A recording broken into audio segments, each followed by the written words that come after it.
Plaisir renouvelé de vous retrouver à votre émission d'analyse et de décryptage, première convocation de la semaine du tribunal de l'actualité. Merci de nous recevoir à travers les médias leaders True TV et Watt FM. Nous sommes également accessibles en streaming sur Facebook et en replay sur YouTube. Je suis Adam Scalet Ouedraogo, président de ce tribunal, et à m'accompagner les juges au siège, Geoffroy Varabena Bougma. Bougma, ravi de vous retrouver. Merci président, moi aussi je suis ravi de vous retrouver. Bonjour madame, bonjour monsieur, puis bonjour juge Ba. Bonjour Bouba, bonjour président, bonjour auditeurs et téléspectateurs. Nous allons ce matin parler de réconciliation nationale et dans la marche justement vers cette réconciliation nationale, le ministre en charge de cette question a entamé une série de rencontres avec les différents acteurs et dans le but de définir une meilleure stratégie et cela en recueillant les propositions. La dernière en date, c'est celle avec les ayants droit et les blessés suite aux événements politiques au Burkina Faso. Quel est le regard de ces derniers sur ce processus en cours? Quels sont les préalables à lever selon eux? C'est des questions que nous allons poser ce matin à notre convoqué du jour. Il s'appelle Poualabou Victor. Il est notre convoqué du jour. Bonjour et bienvenue. Bonjour. Je rappelle que vous êtes le président de l'Union des familles des martyrs de l'insurrection populaire d'octobre 2014. Comme je l'ai dit, avec vous, nous allons parler réconciliation nationale. Mais ça sera après cette virgule.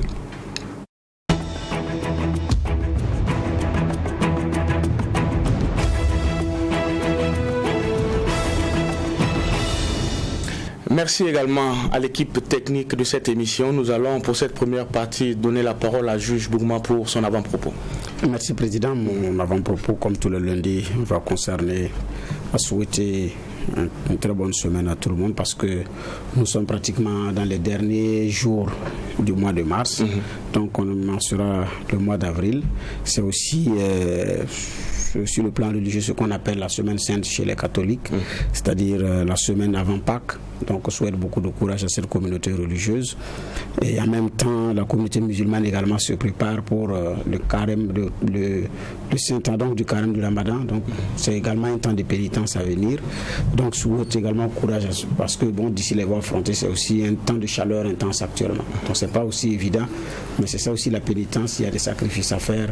Et bon, s'il faut presser le corps pour que l'âme puisse monter vers Dieu. Alhamdoulilah. Donc je voulais également souhaiter une très bonne semaine aux uns aux autres. J'ai aussi vu des élèves qui lancent un mouvement, mais avec un texte et un bic rouge qui est passé par là. Il y a beaucoup de fautes qui ont été également relevées. Du courage aussi à ces élèves-là par rapport à ce qui est annoncé comme réforme du bac.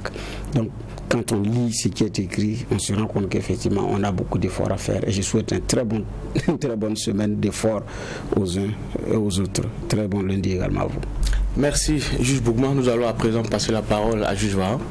Oui, merci président. Moi, je vais m'intéresser à l'affaire, on va dire, franco-rwandaise où on inverse selon avec le génocide Tutsi sur lequel il y a une commission du clerc qui a été mise en place, 2 années de travaux, des historiens pour la plupart et 1200 pages qui nous ont été partagées et qui pour moi ajoute à ce qu'on savait déjà de l'attitude de la France donc 90-94 concernant ce qui s'est passé notamment au Rwanda.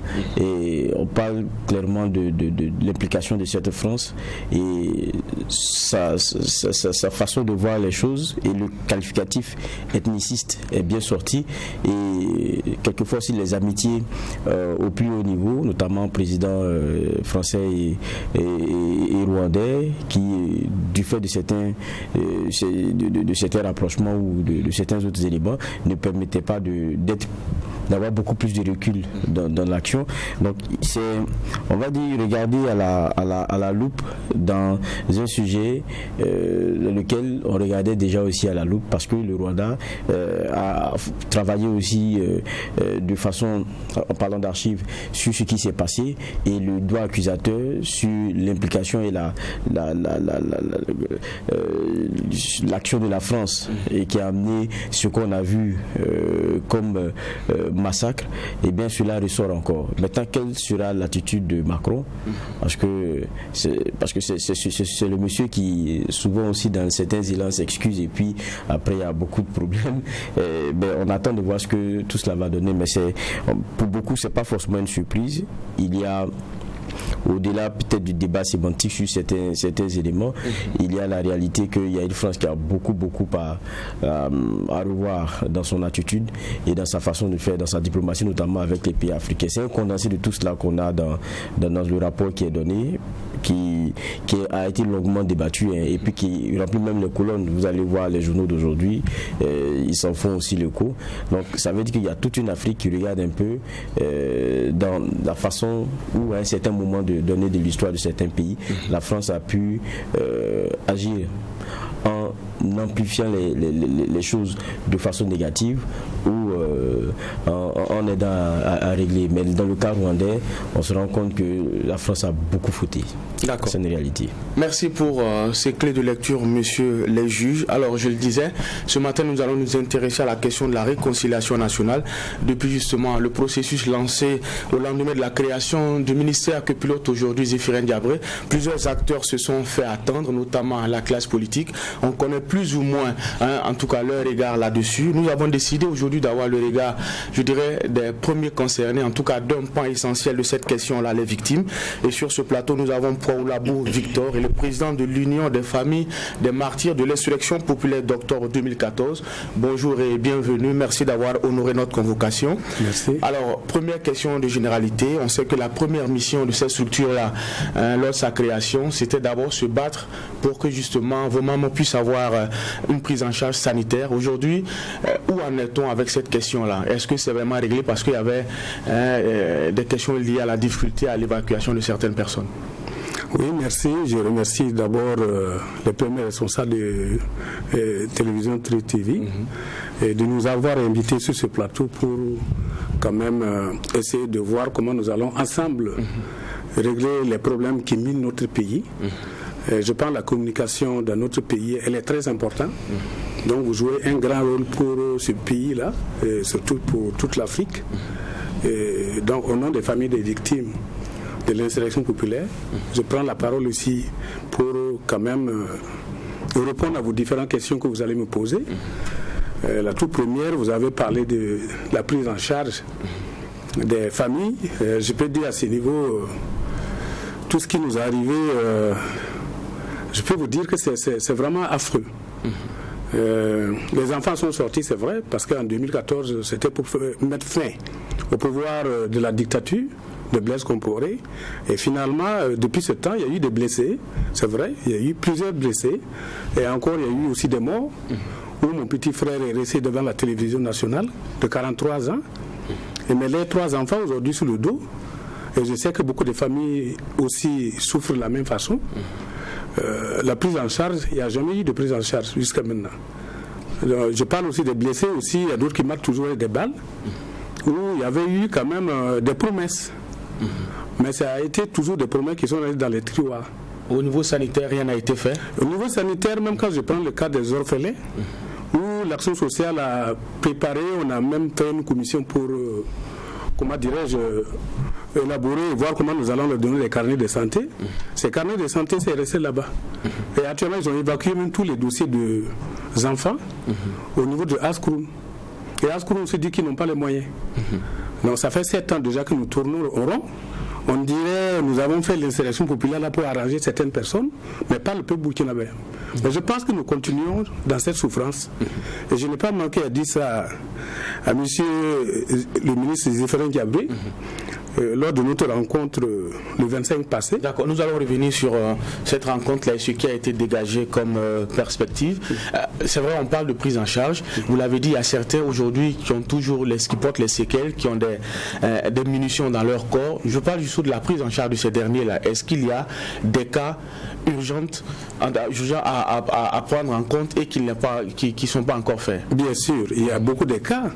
en citant d'abord même les orphelins ou qui n'ont pas été pris en charge. Je cite aussi les blessés. C'est vrai que l'État avait évacué un certain temps quelques blessés qui étaient partis en Tunisie pour des soins.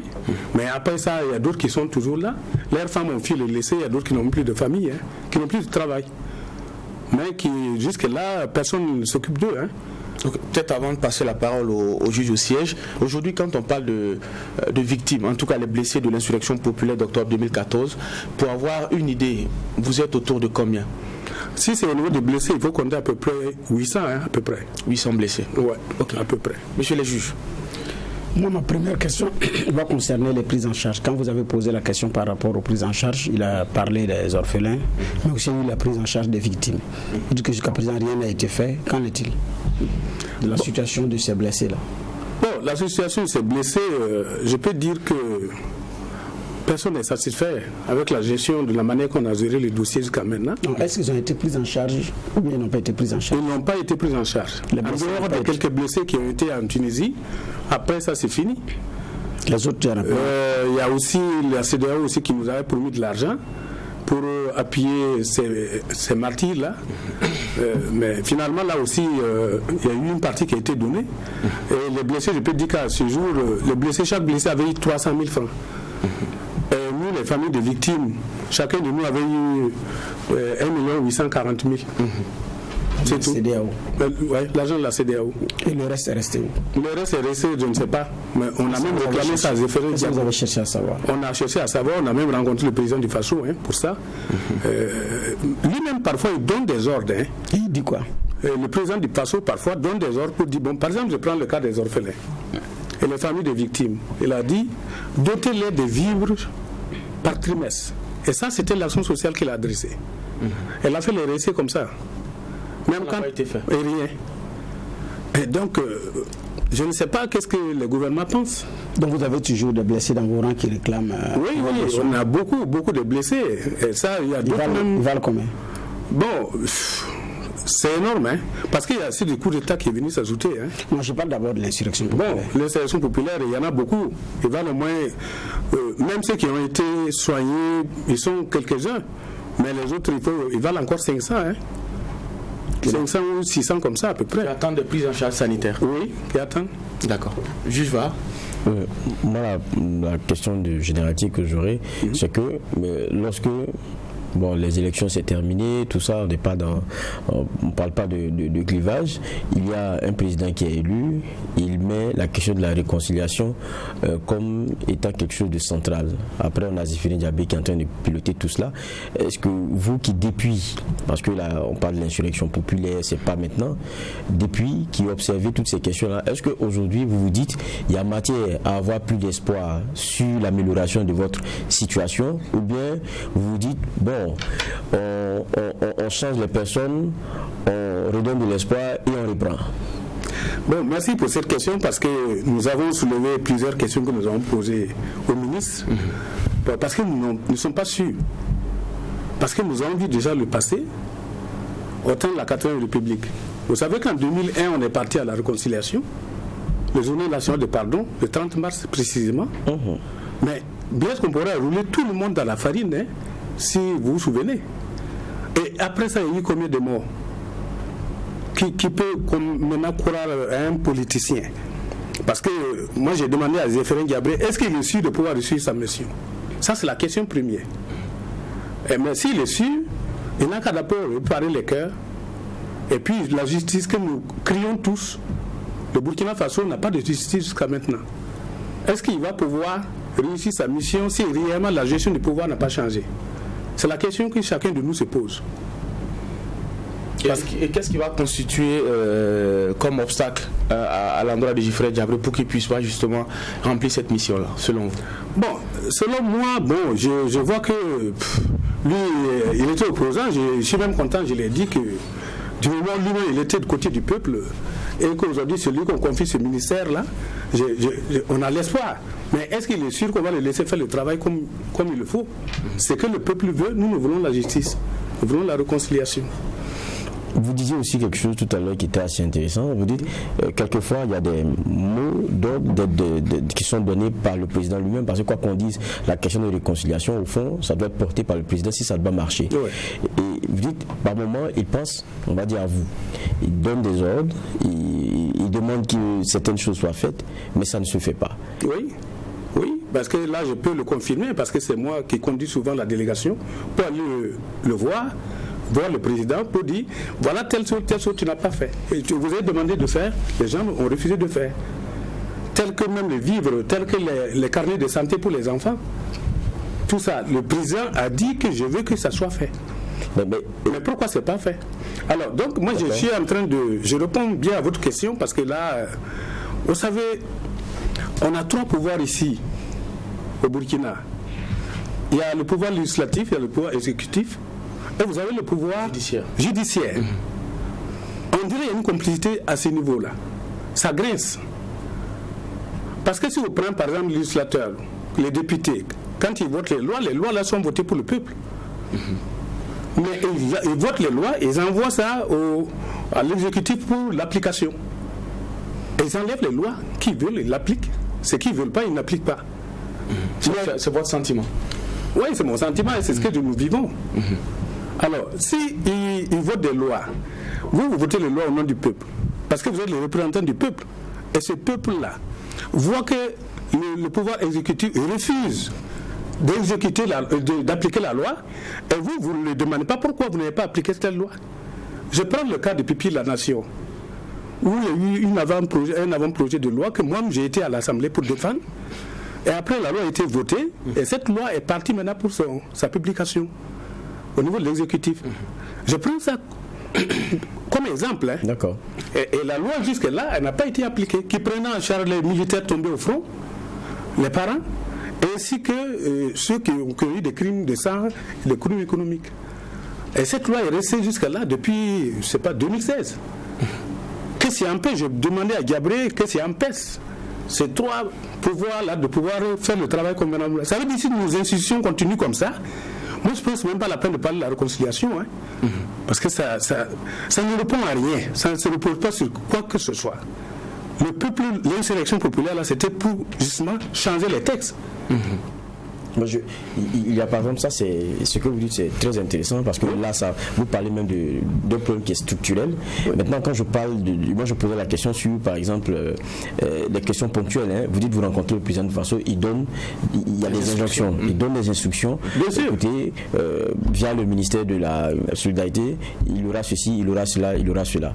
Et ce n'est pas fait. Après quand vous le rencontrez, quand vous lui dites c'est pas fait, qu'est-ce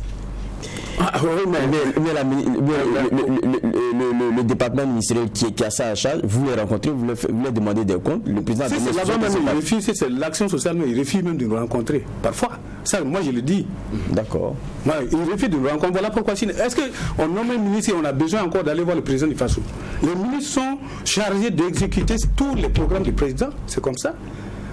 Mais je ne peux pas comprendre dans notre pays où quand un ministre, chacun fait ce qu'il veut, c'est pas possible. Vous voyez? Moi, je peux dire qu'on m'a rejeté à l'action sociale une fois, on m'a menacé là-bas même. Si on vous revoit ici, on ne vous reçoit plus. J'ai dit, mais Ada, vous êtes kilotté? Moi, je ne viens pas vous voir parce que je veux manger. Moi, je viens vous voir pour des causes, des enfants. Et même vous sortez, vous ramassez des enfants, 7000 enfants dans la rue. Et puis bon, en attendant, ceux qui ont lutté pour que vous puissiez arriver au pouvoir, là, ces enfants-là, et ils dorment à la maison, ils ne partent plus à l'école. Et j'ai même dit au président du Faso, je dis, bon, il y a un problème qui se pose.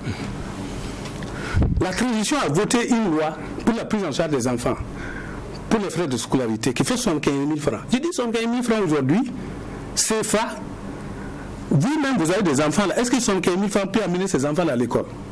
J'ai demandé qu'on révise, rien. Et maintenant, à l'heure où je vous dis, plus de la moitié des orphelins ne partent plus à l'école. Et ceux qui partaient à l'université, ils sont bloqués aussi.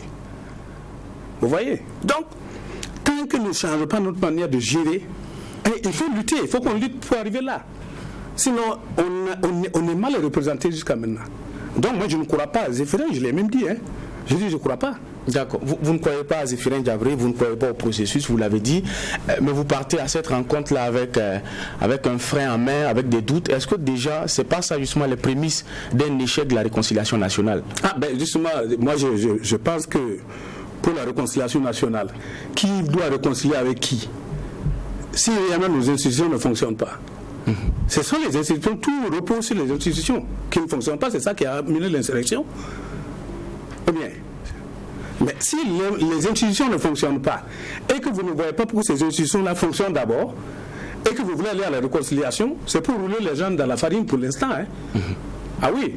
Et même si c'est à refaire demain, nous allons sortir encore demain. D'accord. Juge Bourman. Bon, moi, le bilan total des blessés était 625. Si je ne me trompe pas. Okay. 625, s'il y a 500 qui ne sont pas encore soignés, ça veut dire qu'il y a 125 seulement qui ont été soignés. Et en tout cas, c'est minime. 125 qui ont été soignés. L'insurrection, il y a eu en 2014. Nous sommes en 2021. Si on fait le calcul, on est pratiquement à 7 ans. C'est ça. Ouais. Et donc là, effectivement, il y a nécessité que l'autorité nous dise ce qui s'est passé pour que sur les 625, il y a 500 qui ne sont pas encore soignés. Autre chose, l'argent remis par la CEDEAO, c'est, je crois, $500 000. En CFA, ça fait quelque chose de 3 millions et 300 millions. 600 millions. Voilà, c'est la moitié qu'ils nous ont donné. Donc, effectivement, là aussi, vous dites que les blessés ont reçu. Ce que les blessés ont différent, c'est différent des orphelins, c'est bien ça? Oui, bien sûr, 300 000 francs par blessé. 1 840 000 francs par famille des martyrs. Parce que vu le nombre. Voilà, donc si tout cet argent aussi n'est pas encore dépensé, qu'on nous dise aussi où c'est rentré. Là, je pense à ce rythme, l'autorité aussi doit venir pouvoir nous expliquer. Je ne mets pas en doute ce que le président dit, mais quand vous regardez les chiffres, effectivement, il y a à se poser la question de savoir comment est-ce qu'on arrive là. Entre les acteurs, soit un qui ne dit pas la vérité, soit un qui ne fait pas correctement son travail. Mais je pense que il nous faudrait aussi auditionner qui de droit, chercher à savoir, parce que c'est quand même gros. Sur les 625, ici on a 500 jusqu'à présent qui traînent toujours avec les séquelles qui n'ont pas été soignés, tout et tout.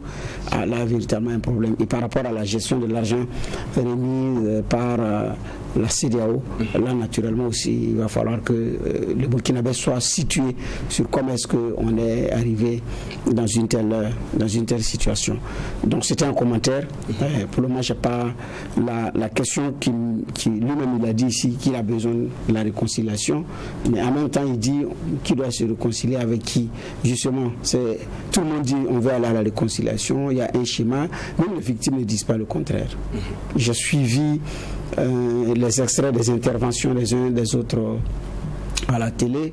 J'ai noté l'intervention de Jeune Zagré, qui est originaire de Koubougou, oui, et qui a dit bon, il faut un schéma, il faut également un procès pédagogique. Lui, c'est comme ça il l'entend.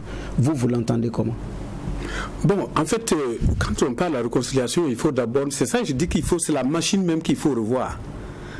Mais ceux qui ont tué... On a déjà même la machine. Ah ben on l'a même pas d'abord.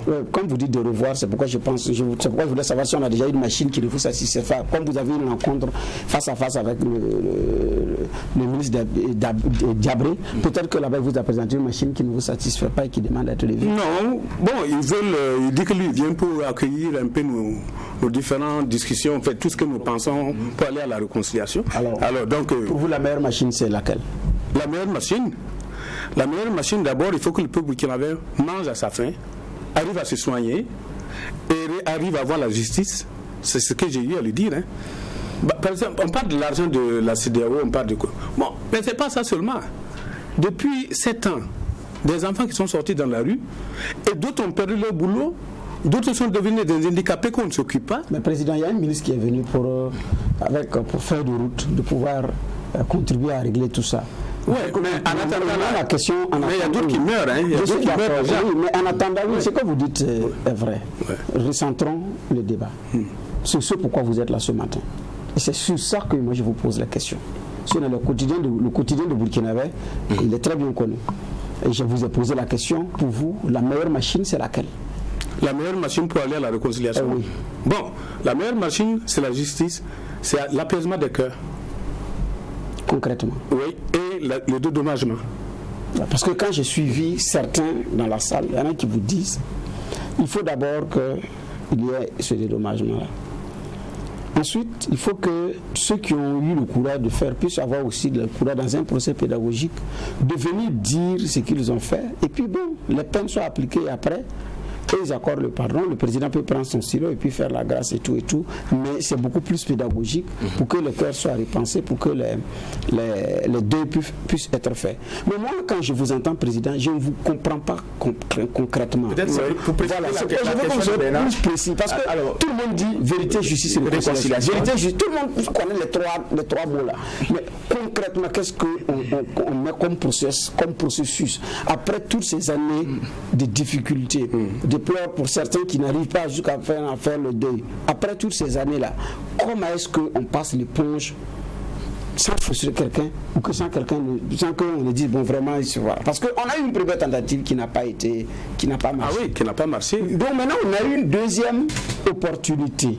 Et je fais partie de ceux qui disent mettons un bon contenu.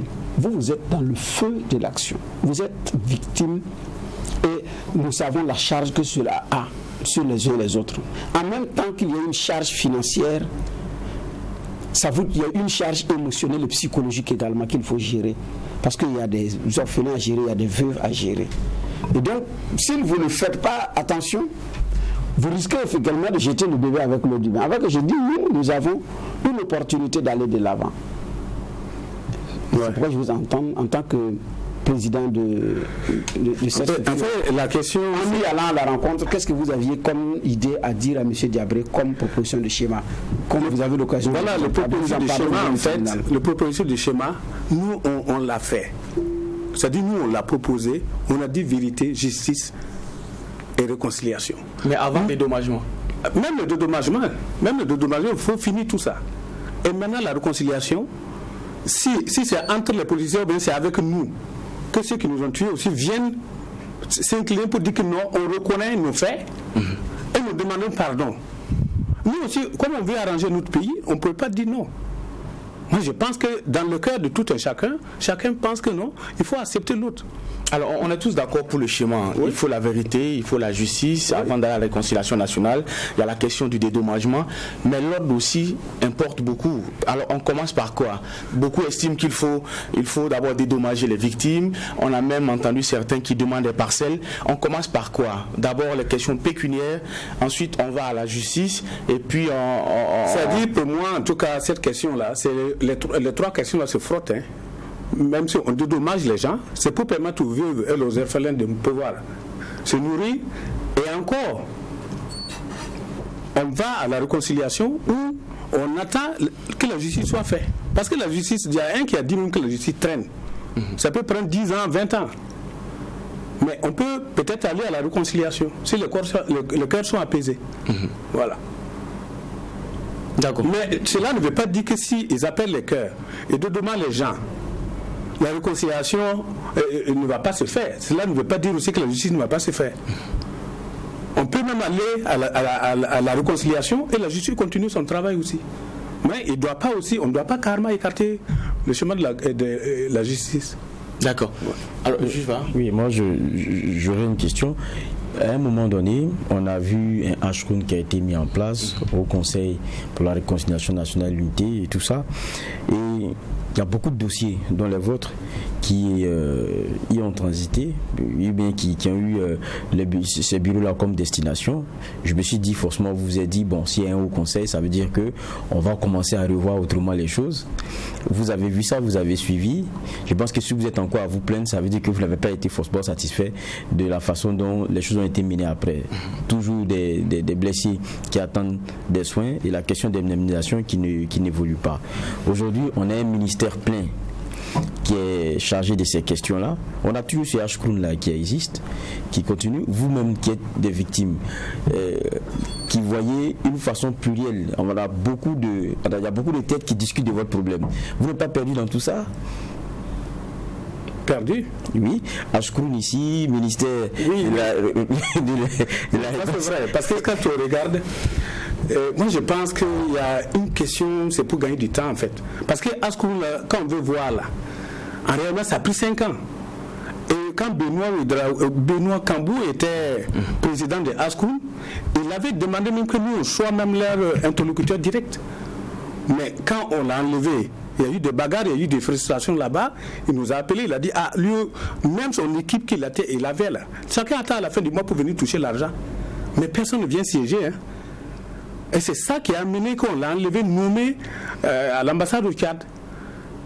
Et il nous a reçus dans son bureau pour nous dire la vérité. Voilà. Lui, il n'arrive pas à travailler parce que la machine est bloquée là-bas. Et quand l'autre est arrivé, Bassolé, il n'a pas voulu travailler avec nous. Il nous a rencontrés qu'une fois. Mais pourquoi? Mais c'est la question que nous nous posons aussi.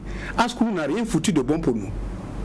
La preuve même qu'ils ont pris les dossiers de nos enfants, gardés là-bas, et puis dire après qu'ils n'ont pas l'argent. Ils ont même commencé à donner de l'argent. Après on dit non, c'est le président même qui a enlevé de sa poche pour payer la scolarité de 75 000.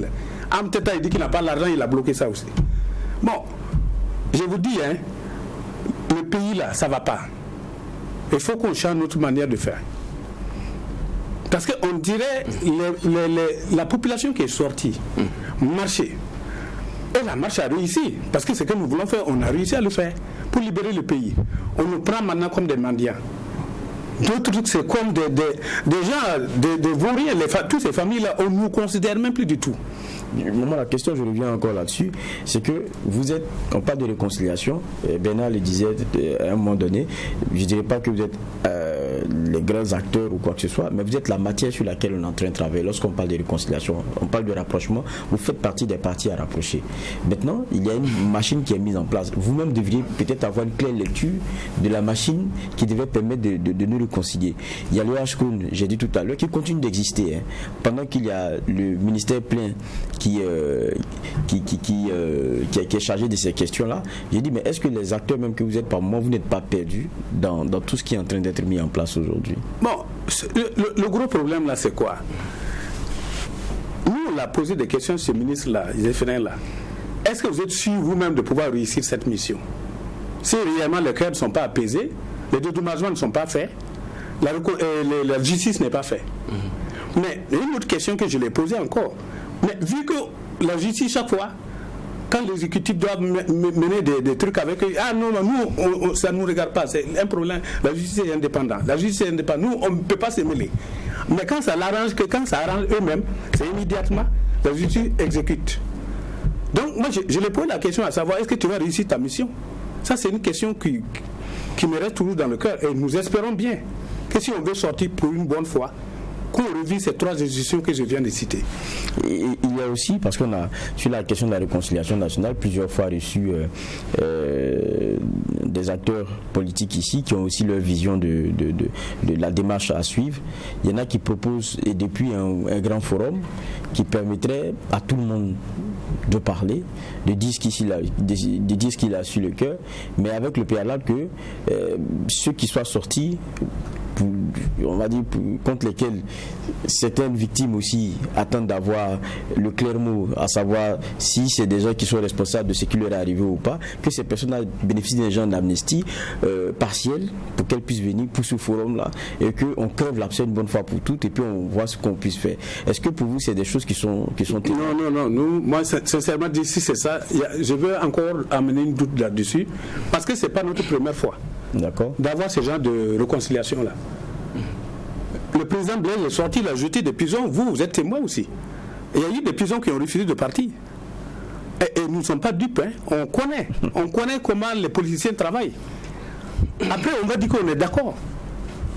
Si on est d'accord et puis la justice n'est pas faite, et puis on les libère, on dit non, c'est fini. Bon, s'ils veulent, ils n'ont qu'à continuer. Mais tôt ou tard, la question va toujours demeurer. D'accord. Alors, vous dites que ce n'est pas notre première tentative. On a parlé de l'expérience de 2001. Il y a un travail qui a été fait par le Collège des sages. Il y a un document qui a été fourni. Dans le cadre justement de ce dossier-là, parlant de dédommagement, il y a des familles qui ont accepté d'être dédommagées pour, entre griffes, laisser tomber le volet judiciaire. Nous sommes à notre deuxième tentative, vous le dites. qu'est-ce qu'on fait? Ceux qui avaient à son temps reçu de l'argent pour passer à autre chose, ils reviennent à la caisse. Comment on prend en compte toutes ces questions-là? Parce qu'effectivement, vous l'avez dit, il y a eu un travail qui avait été déjà fait. Il y a des gens qui ont reçu de l'argent dans ce cadre-là. On les implique déjà ou eux, on estime que c'est un problème qui est réglé? Bon, vous voyez, dans notre pays, on dit toujours que les Africains, on n'aime pas aller directement au but. Quand on veut travailler, pour ne pas travailler dans le sens de développement. Chacun travaille parce qu'on m'a nommé, je dois faire ce que je veux, c'est pour remplir les postes, on a déjà vu ça ici, et après ça crée des problèmes. Pourquoi on prend les dossiers là? J'ai dit à M. Zéphane de prendre les dossiers là cas par cas. Voilà, ça je l'ai dit. J'ai dit il faut traiter les dossiers cas par cas parce qu'on a pris depuis 1960. Votre question est dedans, hein? Voilà. De les prendre cas par cas, comme ça c'est plus facile de faire comprendre au peuple ce qu'ils sont en train de faire. Sinon, si vous prenez ça globalement comme ça, effectivement, il y a eu des gens qui avaient accepté, mais ils ont accepté, mais après ils ont regretté. Parce que la tuerie ne s'est pas arrêtée. La mauvaise gouvernance ne s'est pas arrêtée. L'injustice n'est pas arrêtée. Ces gens-là, c'est qui avaient accepté à son temps, là. Et je peux dire, j'ai causé avec certains, et ils trouvent que ça a été une grosse erreur de leur part. Mais si on prend les cas là, cas par cas, au moins, le peuple aussi va savoir là où on va.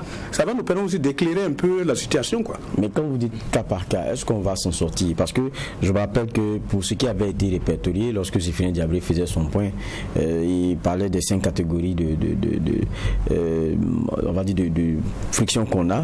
Pour la première catégorie politique, là, il parlait d'en gros avec le Hachkourna, quelque chose de, je ne sais pas si ma mémoire est bonne, 145 cas de crimes de sang, 116 cas de comment on appelle ça, de violence physique et tout.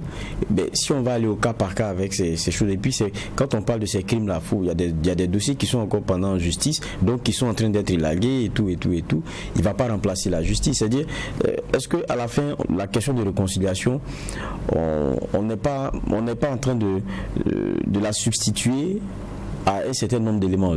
C'est-à-dire qu'il y a la justice qui suit son cours, suit certains dossiers, qui doit fixer des responsabilités, qui ne doit pas aussi forcément s'arrêter, mais pendant ce temps on s'est réconcilié, c'est une dynamique. Est-ce que quelquefois on ne prend pas l'un pour l'autre et qu'on ne veuille pas peut-être avoir la réconciliation? C'est dit que ici maintenant il faut qu'on sache ce qui s'est passé, et puis alors que ça c'est le rôle de la justice. Quand on va aller cas par cas, on va attendre que tous ces dossiers là on ait le clair mot de qui a fait quoi, et que maintenant celui qui a été reconnu coupable vient dire non, pardon, vraiment je sais que c'est moi qui l'ai fait et ceci et cela. Est-ce que le cas par cas là ça va arranger? Est-ce qu'on va s'en sortir à un moment donné? En fait, cas par cas là ne veut pas dire que c'est pas du côté de la justice, mais c'est du côté du ministre lui-même. D'accord. C'est-à-dire, s'il sépare les cas, ça serait plus facile pour lui de se faire comprendre par le peuple. Mais si on prend ça comme ça, comme mon ami l'a dit, il a dit voilà, il y avait d'autres qui avaient accepté d'être dédommagés. Nous, on ne les connaît pas, on ne connaît pas tout le monde. Voilà. Mais il y a un cas, même quand on prend cas par cas, là, si on prend à partir de l'insurrection populaire, ou soit après Maurice Yamyogo, après la révolution, après la transition, il y a eu des morts. Mais il faut prendre les cas par cas pour pouvoir aller à la réconciliation, là, pour mieux faire comprendre le peuple en fait. Parce que si le peuple comprend que bon, notre situation là, voilà, on a dédommagé d'autres, il ne peut pas revenir peut-être dire qu'ils veulent encore une deuxième dédommagement. Voilà, c'est-à-dire tout ça va donner quand même un éclairage aussi sur le dossier en fait. Sinon, moi je me suis dit, il y a quelque chose encore que je vais peut-être ajouter dans ce sens. Vous savez, dans notre pays, on parle toujours du social. Alors, dès qu'il y a des crimes de ce genre, je prends par exemple le collège des sages. Il y a un document, un travail qui était déjà fait. Ce n'était pas un ministère qui avait fait. C'était nos religieux, nos coutumiers, les personnes ressources qui avaient fait ce travail-là. Et ça a été un long processus qui a ressorti un document vraiment où il y avait tout dedans. Pourquoi ça n'a pas marché? Aujourd'hui, on a laissé ça et on vient encore, on crée un ministère et c'est ce ministère qui doit maintenant gérer. Et le même ministère encore est obligé d'aller revoir tous ces anciens-là. Vous ne voyez pas qu'il y a Il y a quelque chose qui ne va pas à ce niveau. Parce que pourquoi vous n'avez pas considéré l'ancien document qui avait tout dit? Parce que c'est les mêmes personnes que j'ai fait en train d'aller pour voir encore. Moi, je vais peut-être demander à nos chefs coutumiers et puis à nos responsables religieux là, ils n'ont qu'à suivre le peuple. Parce que je ne les ai jamais entendus parler pour accompagner le peuple, pour dire non, le peuple a des problèmes, mais il veut la justice. Juger les gens. S'il dit c'est une force, ça va quand même nous libérer un peu plus. Mais c'est quand ça ne va pas que ceux qui sont au niveau du pouvoir sont obligés d'aller les voir. Parce que c'est souvent leur dernier recours. Les politiciens, c'est-à-dire c'est leur dernier recours. Quand ça ne va pas là, ils vont courir pour aller voir les coutumiers, les religieux et tout. Mais elles-mêmes, on les a fait faire un travail qui a été bafoué à son temps. Et après ce document-là, il y a eu combien de morts? Donc, cela veut dire qu'actuellement là, on a beaucoup de choses qu'on doit beaucoup réfléchir pour ne pas échouer. D'accord. Cette fois-ci. Juge Bouma? Oui, le rapport du Collège des sages, il est actuel dans certains de ces points. Sauf qu'effectivement, après ça, il y a eu de nouveaux faits qui sont venus s'ajouter. Quand la commission des réformes, la réconciliation sous la transition a été créée, dirigée par Monseigneur Paul Ouedraogo de Bobo, je pense qu'il a laissé également un dossier de plus de un panier de plus de 5000 dossiers transmis au HCRON qui devait effectivement déballer puis voir quel mécanisme appliquer pour qu'on puisse effectivement avancer. Alors c'est vrai, M. Diabré est en train de rencontrer ces personnes-là, mais je ne crois pas que le contenu du rapport du Collège des sages ait réellement été relégué aux oubliettes. Parce que parmi les personnalités qui ont travaillé au niveau de la commission sous la transition qui siège au HCRON, certains ont eu quand même à faire des contributions dans le rapport du Collège des sages et pour effectivement arriver là. Je crois aussi que certains avaient été membres il y avait un collège d'éthique qui avait été mis en place également. Donc la commission d'éthique qui avait été mise en place et tout. Donc ce n'est pas faux d'avoir essayé. Sauf que en son temps, effectivement, la démarche a péché, là, il faut effectivement le dire. Le calcul politique était beaucoup plus là que la volonté de réconcilier des Burkinabés. Donc aujourd'hui, avec la nouvelle donne, il y a cette opportunité là maintenant de réellement ce qu'on appelle ça, se baser sur des faits concrets.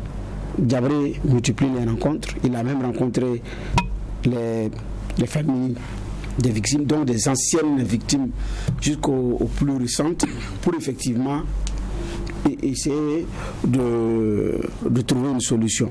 Alors, donc, il y avait beaucoup d'émotions dans la salle, selon les participants, mais à la fin, on attend. Mais moi, ce que je veux savoir, après cette rencontre, vous avez un autre rendez-vous avec M. Diabré? C'est pour quand? Pour l'instant, une date de prochaine rencontre n'a pas été arrêtée, mais il disait qu'il allait revenir vers nous. D'accord. Maintenant, au niveau de l'association, ça fonctionne comment? Au niveau de l'association? Oui, votre association. Bon, elle fonctionne. Parce qu'il y a l'insurrection populaire, il y a le putsch manqué, et puis je parle de votre association. Oui, notre association fonctionne bien, je suis toujours le président. Et il y a l'association aussi de coups d'État, où eux aussi ils sont à part. Hein. Alors, vous avez l'association des blessés aussi qui est à part, du coup d'État et l'insurrection populaire. D'accord. C'est vrai qu'on a tantôt parlé des dossiers judiciaires qu'il faut traiter et vider. On a la justice qui a son calendrier et son timing, qui n'est pas souvent, en tout cas, apprécié par le commun des mortels. Vous estimez qu'il faut aussi qu'on ait la vérité avant d'aller à la réconciliation nationale. Pour lier les deux, il y a certains qui ont trouvé un concept, la justice traditionnelle, qui estiment que c'est un autre mécanisme pour aller à la justice, mais beaucoup plus vite. Est-ce que vous partagez ce point de vue-là et qu'est-ce que vous mettez comme contenu à ce concept justice transitionnelle? Si nous avons notre constitution qui a été taillée pour ce que nous sommes en train de faire, la gestion de notre pays, en matière de lois et autres, la justice classique, traditionnelle, moi je ne suis pas dedans, parce que là, on ne peut pas, mais ils sont là, les juges sont là, c'est pour faire quoi? C'est la question que je me pose. Si on saute, on va à la justice traditionnelle, et demain, est-ce qu'on va revenir sur la justice classique ou bien on le laisse tomber ou bien on ferme ça? C'est-à-dire, quand on parle de la réconciliation, là, nous connaissons bien ceux qui ont fait le mal dans ce pays-là. Tout le monde, on se connaît. C'est que tu ne peux pas dire que c'est un tel. Et que c'est la justice aussi, elle est faite pour ça. Pour vous, justice classique ou justice transitionnelle? Non, justice classique. Parce qu'ils sont là. Les deux ont en même temps des forces et des faiblesses. Nous avons vu le procès du coup d'État. Où pour des questions de forme, on n'a pas pu avancer sur le dossier. Oui, même si je prends pendant des mois, j'arrive. Les verdicts sont tombés. Des gens ont fait appel. Et puis on est bloqué. On est bloqué. Parce que les gens ont fait appel. Et dans cet appel, on peut faire encore 5 ans, 6 ans. Et la justice suit son cours. Pendant ce temps, toute la vérité n'est pas connue. La justice n'est pas encore totalement rendue parce que tout le dossier n'est pas encore vidé. Et puis on attend. Parce qu'effectivement, il y a un avocat qui est très bien et qui a vu des problèmes de forme qu'il a bloqué la machine. Ça peut arriver. Et puis la justice classique reconnaît le droit également à l'autre partie de mentir pour se tirer d'affaire. C'est permis qu'il mente pour se tirer d'affaire. Ah oui. Dans ces conditions, avec la justice classique, c'est pas aussi évident pour la vérité. Avec la justice transitionnelle, il y a aussi le risque de l'abus, le risque de la manipulation. Voilà, manipulation, je préfère ce terme. Où on va manipuler, dire non, quand on a de la réconciliation, il faut faire ci, il faut faire ça. Donc il y a un risque de manipulation. Mais les deux sont bien encadrés. Les deux sont bien encadrés. Quand on parle de justice transitionnelle, ça ne veut pas dire qu'il n'y aura pas de vérité ni de justice, non. Ça ne veut pas dire qu'on ne va pas entendre des gens qui vont venir raconter ce qu'ils ont fait, non. Mais l'ensemble des acteurs est disposé dans un esprit où on ne se regarde plus en chien de faïence, où on regarde l'autre et on se dit, il a commis des erreurs. Et l'autre dit, oui, j'ai commis des erreurs et je suis dans les dispositions parce que je ne vais pas être vengé. Ma famille ne va pas être vengée, j'ai de l'assurance. Et on raconte ce qu'on a fait. La victime et le bourreau pleurent en même temps. Il y a des limites entre les deux. Mais quand on dit, je préfère la justice classique, là aussi, il y a des limites où à la fin, on peut ne pas savoir et la vérité, et on peut ne pas avoir la justice. Ça aussi, il ne faut pas qu'on se leurre. Parce que le procès du coup d'État est un procès qui de la justice classique. Très édifiant. Bon, si moi je dis la justice classique, là, c'est ce qui est déjà mis dans notre pays. C'est ce que nous vivons sous la justice classique. Voilà. Et dans ce sens, ceux qui sont à l'heure actuelle au pouvoir et ceux qui ont fui, qui ne sont plus ici, sont partis ailleurs, là, mais ils se connaissent. Quand le peuple marchait, tout le monde était avec le peuple, même différent, tout le monde. Je l'ai dit ça. Mais qu'est-ce qui a amené? C'est la confiance qui a manqué entre eux. Et c'est les mêmes encore qui se retrouvent pour nous dire que non, il faut aller à la justice traditionnelle. Non, pour le moment, est-ce que le ministère de la... C'est à l'étape de proposition. Pour le moment, c'est à l'étape. Je pense que ce sont des acteurs de la société civile et certains hommes politiques qui font cette proposition. Le gouvernement n'a pas encore dit d'aller à la justice. Oui, non. Cette information, je ne l'ai pas. Voilà. Ensuite, le président Roch Christian Kabore, en confiant la mission à M. Diabré dans ses sorties, a dit dans cet élan de réconciliation, on occultera ni la vérité ni la justice. Il a clairement dit dans son discours d'investiture, il a dit lors de son adresse en fin d'année comment on appelle ça, au Burkinabé. Donc moi je n'ai pas encore entendu qu'on part pour la justice transitionnelle. Maintenant, certains ont lu que quand le président a dit que on va aller à la vérité, à la justice pour aboutir à la réconciliation, mais c'est un processus qui va permettre de poser les bases et les fondations d'un Burkina meilleur. Ce sont des interprétations de certains pays. Là, en fait, il parle de la justice transitionnelle. J'ai dit, mais là, ça reste l'interprétation des propos du chef de l'État. Et parmi ceux qui l'ont interprété, il y a Maître Herman Yamewo qui était sur notre plateau il n'y a pas si longtemps et qui le disait. Il dit que pour ceux qui lisent, c'est ça. Donc, qu'est-ce que vous voulez? C'est une interprétation. Il dit qu'il y a des éléments clés, des mots clés qu'il comprend bien parce qu'il a longtemps travaillé sur la justice transitionnelle et donc si ses propos ressortent, c'est que c'est ça. Mais ça reste pour le moment son interprétation. Donc la décision d'aller à une justice transitionnelle n'est pas encore prise par ceux qui sont en charge du dossier. Ce sont les Burkinabés qui disent, moi je préfère la justice classique, moi je préfère la justice transitionnelle. Et vous avez dit vous préférez la justice classique. D'accord. Bon, je vais peut-être répondre. Allez-y. Vous savez, quand je parle de tout le monde et je parle des hommes politiques, le problème est où? Vous voyez par exemple quand il y a eu l'insurrection, c'est le peuple qui a fait son insurrection. Parce que la gestion, le pays était arrivé à un stade où c'était devenu invivable. Vous voyez? Mais après là, il y a eu quoi? Il n'y a pas eu un coup d'État? Après l'insurrection populaire là. Parce que les gens n'ont pas été d'accord pour partir. Sinon, ils n'allaient pas avoir un coup d'État encore. Et le coup d'État est venu à terminer ça. Et encore le peuple est ressorti. Qui ne voulait pas partir pour un coup d'État? Pardon? Qui ne voulait pas partir? Ah oui, mais la 4e République là ne voulait pas partir. Blaise ne voulait pas partir. Sinon, ce sont ces hommes qui sont revenus faire le coup d'État. Voilà. Et c'est sur tout ça là, les éléments que nous récoltons tous, nous voyons à peu près l'esprit de nos politiciens ici. C'est ça même qui est très grave. Sinon, pourquoi on n'est pas dit, bon, dans ces cas, on laisse tout carrément la justice et on repart voir nos coutumes. Et puis bon, voilà. Oui, juge, voilà. Oui, c'est pour ça que je voulais me permettre un commentaire. Moi, je veux qu'on fasse attention parce que quand le temps on entend évoquer la justice transitionnelle et tout, mais même la même justice transitionnelle là, elle n'écarte pas notre justice classique. Il faudrait qu'on se comprenne aussi là-dessus. Parce que c'est un ensemble de mesures judiciaires et non judiciaires. Tout à fait. Ce n'est pas le choix du non judiciaire. C'est là où il faut pas se tromper et puis tomber dans certains travers ou dans certains jeux. Ça, on n'a qu'à se dire très clairement les choses. Ce n'est pas un processus dans lequel on enlève la justice classique.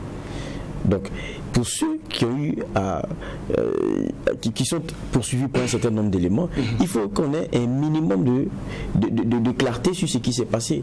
Et puis, la justice traditionnelle, elle vient aussi permettre d'élaguer d'un lourd héritage sur les questions de non-respect des droits de l'homme, des droits humains et tout ça, mais dans une certaine dans une proportion d'éléments qui soient arrivés. Et puis dans les cas, dans les pays où on a vu cela se faire, avant même que ceux qui soient désignés là viennent à la barre, l'histoire est connue. Les gens viennent raconter en pleurant. Ici, on est dans une réalité où ceux que vous estimez être le bourreau là ne se le reconnaissent pas tel. Ils n'ont pas d'histoire. Vous aurez 4 histoires à raconter ou bien 2 histoires. L'histoire de la victime et l'histoire de celui que vous pensez être le bourreau. Et là, ça devient un peu plus compliqué. Donc je dis, il faut faire attention. Quand on parle de justice traditionnelle, ce n'est pas écarter les mesures judiciaires, c'est une combinaison de mesures judiciaires et non judiciaires. Maintenant, les non judiciaires, là, c'est comment est-ce qu'on l'entend, qu'est-ce qu'on met dedans, c'est peut-être pour moi le principal. Moi, j'allais terminer par une question qui est concrète. En même temps, la dernière question. On a vu par exemple, parce que moi j'aime bien les cas qui sont concrets. On a vu au Mali récemment avec l'affaire Sanogo, où il y avait des poursuites, là, un peu comme dans votre cas, on a trouvé des soldats dans un puits, je pense que c'était 21. Les parents de victimes ont resté en justice depuis. Et après, il y a eu un genre d'arrangement avec des millions mis sur la table. Et on a invoqué une décision à l'Assemblée nationale qui, au nom de la réconciliation, permettait que certaines poursuites soient arrêtées. Et pour le cas Sanogo, comme vous avez vu, pour cette affaire-là, il n'y a pas de coupable ou non coupable. La procédure s'est arrêtée nette. Elle a été éteinte. Vous pensez que c'est des choses qui sont possibles? Bon, tout est toujours possible, mais c'est l'histoire de notre pays aussi qui m'amène à me méfier dans certaines choses. C'est ça. La population elle-même comme ça n'a pas de problème. Si vous prenez par exemple les cas des éleveurs et puis les agriculteurs, ouais. Mais souvent les gens se rendent dedans et les gens, personne ne s'occupe. On laisse quand vous allez commencer à vous entretuer au Burkina et c'est ce qui se passe. En ce moment-là, on vient maintenant, on freine. Si vous prenez les cas de chefferie coutumière, chaque fois, même chez nous, ça s'est produit. Partout, dans toutes les provinces. Mais les gens, on laisse les gens faire. Et puis on dit non, dans notre constitution, bon, la loi ne se mêle pas. Quoi. Mais quand les gens commencent à se tuer, en ce moment-là, vous pouvez vous mêler. Vous mêlez maintenant, en ce moment, il y a eu déjà les dégâts. Donc quand je prends ça comme exemple, c'est pour vous dire que notre pays, je ne peux pas le comparer avec les trucs du Mali, que je ne connais pas bien. Mais chez nous, là, c'est la loi, là, les lois, là, il faut revoir. D'accord. Ouais. C'est le point de vue de M. Paul Labou Victor. Vous êtes notre convoqué du jour. Je le rappelais tantôt, vous êtes président de l'Union des familles des martyrs de l'insurrection populaire d'octobre 2014. Merci d'avoir accepté notre convocation. Si messieurs les juges sont d'accord avec moi, avec un processus qui est en cours, il n'y aura pas de verdict. Certainement qu'on aura d'autres acteurs sur ce plateau-là. En tout cas, merci d'être passé. Nous allons vous dire merci pour vos clés de lecture. Quant à vous, chers téléspectateurs et auditeurs de Truth TV et Watt FM, on se donne rendez-vous demain pour faire le même exercice, poser un regard critique sur l'actualité. Excellente journée.